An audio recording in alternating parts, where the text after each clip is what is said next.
And are you refreshed? Yes. Good. Now what? Just as a side note, I swear I'm not a medium and I don't feel people's presence. I felt Jerry right when I got in for like a split second. It's like he said hi to me or something. It was really weird.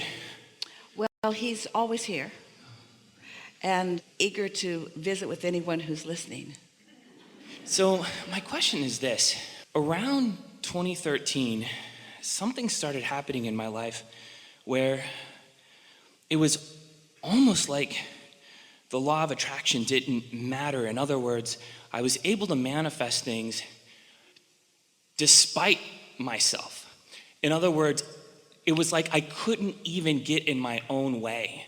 In other words, if I were a petulant child digging in and totally focused on the negative aspects of everything, I was still getting what I was wanting. And not just getting it, but it was like the universe was like supersizing it for me. And I don't understand that. Well, you are never creating outside of law of attraction, and therefore law of attraction always matters. But you do have a mix of vibrations. So if you've got a strong belief, if your desire is strong enough, it doesn't really even matter what your belief is. Because think about it, you have all of these beliefs that could be hindering, but when you tap in a moment here and a moment here and a moment here to the source within you, then whatever vibration you've got going on, it's like your radio dial is not always set so that you can hear a particular station, but you can always set it there. And so what you are helping us to say in an important way is you've got a mix of vibration going on. And when things are working out well for you, it means you are more in that receptive mode than you are giving yourself credit for. No one's ever always in the receptive mode.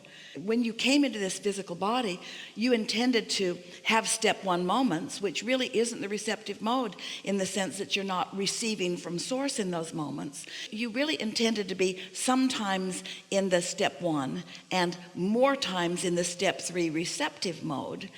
But for most humans, you've kind of got that flipped. You're more often in the step one mode and occasionally in the receptive mode. But that's all it is. It's a good thing, now that you know what you know, to begin thinking about what your mix of vibrations is. What am I bringing to any table where I'm interacting with another? Let's say that Esther has just had this luggage experience and it's really been on her mind, and she's been focusing upon it in such a way that it's what's active in her mind is not just the recent experience but a lot of them, and just a general sense of no control of your possessions or your life. In other words, she's really gotten carried away with it. So let's say she is meeting you for lunch and that's where she's at, and let's say that you're mostly living happily ever after, but you've got some things that have been bothering you that are active in your vibration too. When the two of you get together, you're going to misbehave more than usual because of the intensity of Esther's influence in the moment. You get what we're talking about? Now, you could be so tuned in that nothing that's going on in Esther's vibration would affect yours. But law of attraction is going to find the things about you and about her that's going to make for this co-creating environment. Don't you find that interesting? And it's not because somebody else is controlling your experience. It's that what is your proclivity for a vibration? What is the likelihood of an activation of a vibration? And that's why the more you meditate and the happier you are and the more you clean up your vibration, then the less of that you have. So the answer to your question is you've always got a mix of vibrations going on. And sometimes you're more tuned in than you're consciously aware of. Interesting. So how is it that things that are far beyond what I can even imagine in terms of how beautiful and amazing they are like making their way into my life, even though that's not where I feel like I'm vibrating? Well, perhaps it's because the essence of them is often active within you, but the details of them is not yet known. And so you think that because you're not in detail identifying them or speaking about them, that you're not a vibrational match to them, but you are. it becomes more and more fun. In other words, you could meditate, and so you stop any resistance and feel pretty good and not think much about anything and live happily ever after. You could also meditate and lower your resistance and then deliberately think about good feeling things and really increase your momentum fast. There's something so delicious about hands-on deliberate creating. For a while we called this gathering the science of deliberate creation, but you all got kind of carried away with it. You worried too much about what your thoughts were. And so then we wanted to emphasize more the art of allowing, the art of receiving. So we began describing to you this vibrational reality. And we said to you, get into the vortex. We wrote a couple of books about get into the vortex, get into the vortex. And you began shouting, I want to, but I can't find the door. How do I get into the vortex? And how can I get my money out of the vortex and into the bank? How can I turn this vibration into a reality? And then we began saying to you, it's right there ready for you to receive it. You've just got to tune to it. And when you're in the receiving mode, you're also in the replenishing mode, then life just gets better and better and better, doesn't it? So this thing started happening. Well, like, you know that game that Canadians are good at playing, like curling? You know, like with the rock and the people sweeping. It was like I would be manifesting while I was meditating like this one thing, but then like the rock would just like keep on going past it, like in a good way. Here's an analogy that will help you to understand what's going on. You could have 10 subjects in your life, all relatively active. Let's call them subjects of desire. And let's say that 9 of them aren't working out for you the way you want them to do. One of them is. You could focus upon that one that is working, and then the other 9 would start working too. Because in the absence of attention of what isn't working, and in the presence of attention of what is working, you open your vortex, you open your valve, you get into the receptive mode, and you allow your desire to begin to manifest, and you get to witness it happening. So you did most of your thinking when you were in the step 1 contrast, know what I don't want, know what I do want phase. So you did the examination, you did the deciphering, you did the sifting and sorting, and you did the asking. Step 1 is done. It's done, and source is on it, which means it's ready for you to be ready for it. The question is, are you ready for it? But it's ready for you to be ready for it. The question is, are you ready for it? But it's ready for you. The question is, are you ready for it? So that's that vortex that we've been talking about. Now, you don't really know what you're doing that much, but you've decided to meditate, and you quiet your mind more and more and more, which means you stop practicing the vibration of resistance more and more, which means you begin to practice the vibration of allowing more and more, because there's either allowing what's in your vortex to be received by you, or there's resisting what's in your vortex to be received by you. Just depends on how you're feeling and what you're thinking about.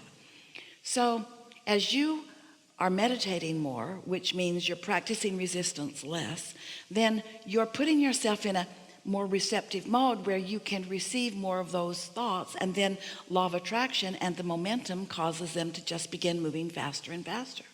It really is exactly that way.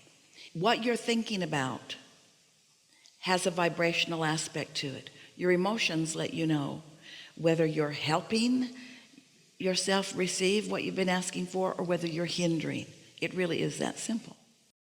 So the part of me that wants to control things, I think wants to understand what happened during this phase of my life where I stopped being able to get in my own way despite myself. Like, I mean, I have a couple of hypotheses. One was I did start meditating a little bit. I sat in a chair, and there's nothing fancy. I just set a timer, and that's it. You think? Well,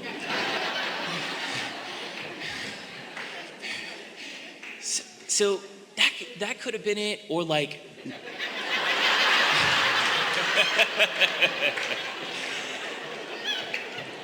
but I was still doing all the other bad things that I, do.